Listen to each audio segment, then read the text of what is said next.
पर ये उनको समझना होगा कि ये दिल्ली नहीं, ये उत्तर प्रदेश है।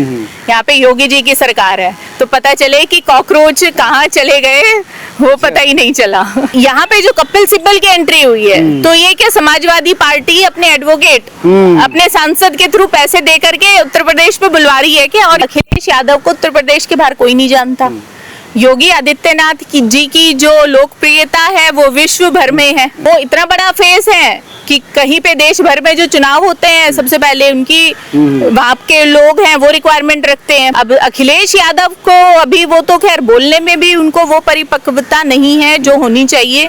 आप सनसेट के बाद वहाँ से गुजरते हुए दिल्ली के लोग डरते थे, अवॉइड करते थे, और अब किसी तरह का कोई भय नहीं। नमस्कार दोस्तों, इस वक्त काकरोच आंदोलन की एक भेंट शिक्षा मंत्री चढ़े। अब काकरोच कह रहे हैं कि वो उत्तर प्रदेश जा रहे हैं। मेरे साथ बात करने के लिए सुप्रीम कोर्ट की senior advocate Reena N Singh ji है।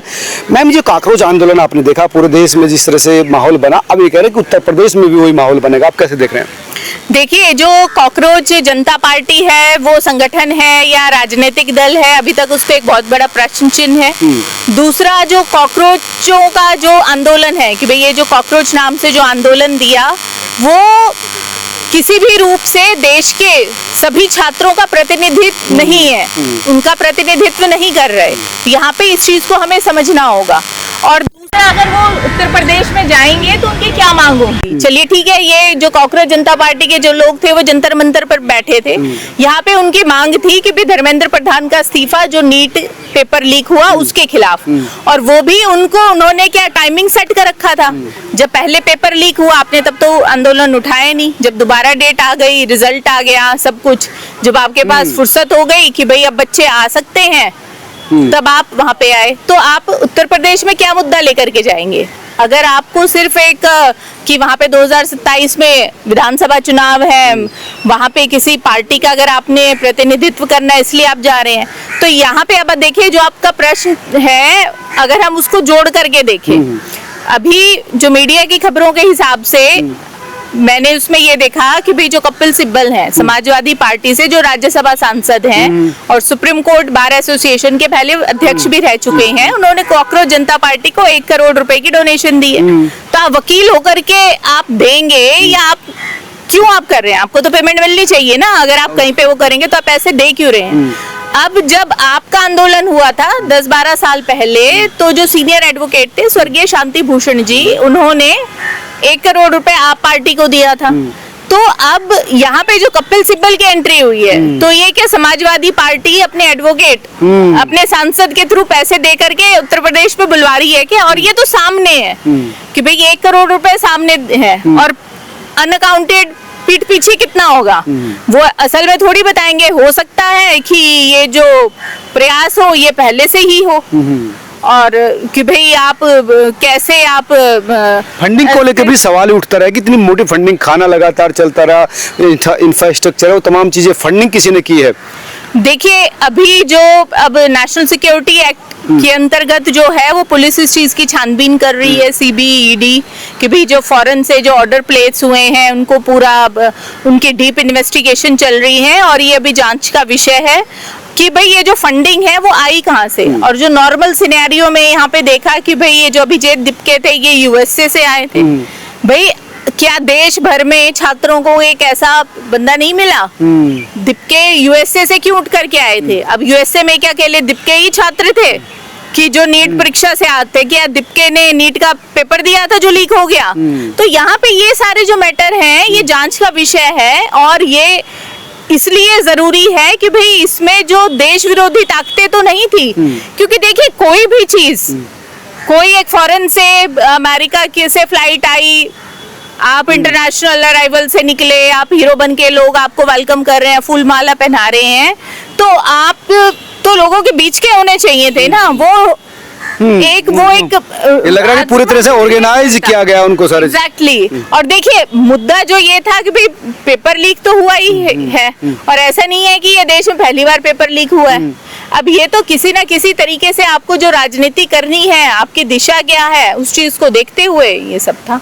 अब लोग सवाल उठा रहे हैं, उनसे पूछ भी रहे हैं कि पंजाब क्यों नहीं जा रहे, तो पंजाब पर जवाब नहीं दे रहे। आम आदमी की तो खुल के सपोर्ट है। सबसे पहले तो अरविंद केजरीवाल ही गए थे। अब जो मीडिया में जो रिपोर्ट आई, अरविंद केजरीवाल ने वहाँ पे कॉकरोच जनता पार्टी के लोगों से ये पूछा कि बताइए आपको क्या क्या मदद चाहिए, हम आपको वो सारी मुहैया कराएंगे, और वो सब चीजें उनको दी गई। उनको ये भी कहा कि कोई दिक्कत होगी तो वकील, बड़े से बड़े वकील खड़ा कर देंगे आपके लिए।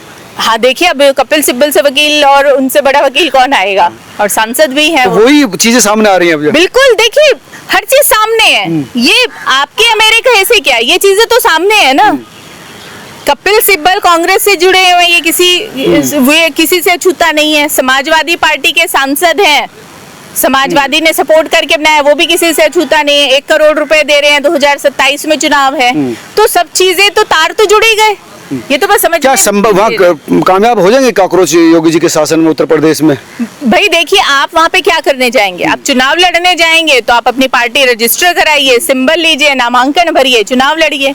अगर आप वहाँ पे विरोध करने जाएंगे, धरना देने जाएंगे, तो आपके पास मुद्दा भी होगा। जब धरना देने जाएंगे तो परमिशन प्रशासन देगा या नहीं देगा, पर ये उनको समझना होगा कि ये दिल्ली नहीं, ये उत्तर प्रदेश है, यहाँ पे योगी जी की सरकार है। तो पता चले कि कॉकरोच कहाँ चले गए वो पता ही नहीं चला। हाँ, सख्त माने जाते हैं योगी जी कानून व्यवस्था को लेकर। बिल्कुल, देखिए कानून का डर तभी होगा जब कानून सख्त होगा। अब हमारे देश में सभी कानून है, सभी प्रकार के कानून है। कौन सा ऐसा कानून नहीं है कि चाहे वो महिला की सुरक्षा को लेकर के हो, भ्रष्टाचार को लेकर के हो। क्या भ्रष्टाचार का कानून बनने से भ्रष्टाचार रुक गया? नहीं, पर कब रुकेगा? जब उसका सख्त पालन होगा। तो अगर उत्तर प्रदेश में योगी आदित्यनाथ सख्ती के साथ कानून का पालन कर रहे हैं, वो हर राज्य में होना चाहिए और लोग उसको स्वीकार भी कर रहे हैं, तो क्या बुराई है? उत्तर प्रदेश की क्या स्थिति दिख रही है? अखिलेश वर्सेस योगी का जो माहौल बन रहा है, तो आपको क्या लगता है कि इस बार के चुनाव को लेकर क्या आपका आकलन है?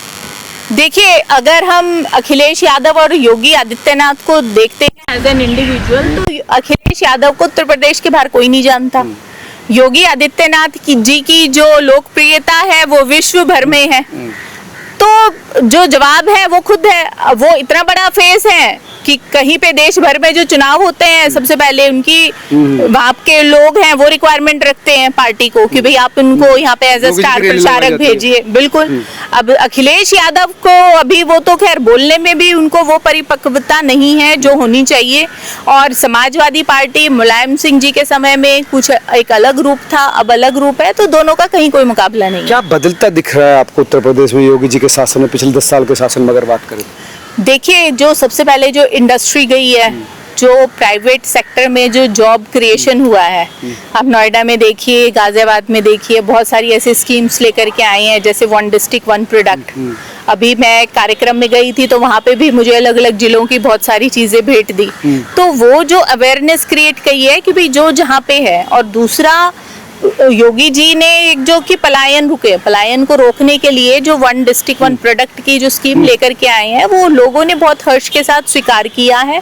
दूसरा, लॉ एंड ऑर्डर में तो ड्रास्टिक चेंज आए हैं। कोई भी, पहले क्या होता था कि अगर आप कहीं पे जा रहे हैं, आप लेट नाइट मुजफ्फरनगर, आप दिल्ली से हरिद्वार जा रहे हैं, तो जो मुजफ्फरनगर वाली बेल्ट है, आप सनसेट के बाद वहां से गुजरते हुए दिल्ली के लोग डरते थे, अवॉइड करते थे। और अब किसी तरह का कोई भय नहीं है। तो महिलाओं की सुरक्षा में बड़ा आमूलचूल परिवर्तन आया, महिला भी फ्रीडम महसूस कर रही है। बिल्कुल, देखिए महिला की सुरक्षा में बहुत बड़ा परिवर्तन आया है। नोएडा हो गए, गाजियाबाद हो गए, बाकी राज्य हो गए, इवन स्टूडेंट्स के भी उसमें।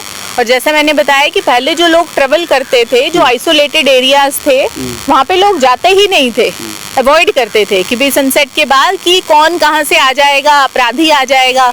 अब जो पुलिस, कोई अपराध होने के बावजूद भी जो लोकल पुलिस है वो वहाँ पे थाने में शिकायत तक नहीं लेते थे।